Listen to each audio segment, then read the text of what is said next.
Salut, moi c'est Clem, je suis étudiante en lettres et aujourd'hui je t'explique pourquoi et quand je fais ou pas la part des choses entre l'humain et l'artiste. Parce que oui, il y a des cas où je sépare l'humain de l'artiste, mais ces cas-là sont quand l'artiste est décédé depuis longtemps, que donc il n'y a plus même de descendance pour recevoir les bénéfices des ventes qui se font encore à l'heure actuelle, et pour utiliser cet argent à des fins qui ne correspondraient pas à mes valeurs et mes convictions les plus profondes.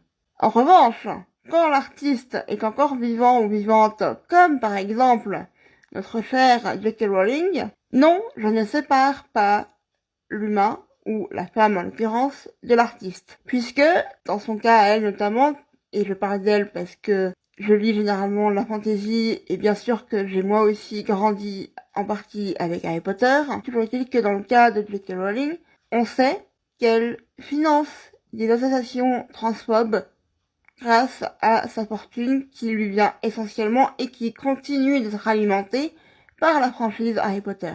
Donc, pour moi, l'essentiel, quand il s'agit de faire la part des choses ou non entre l'humain et l'artiste, c'est est-ce que la personne qui a créé l'œuvre qui fait polémique est encore là pour faire des dégâts grâce à l'argent que lui rapporte son œuvre ou pas.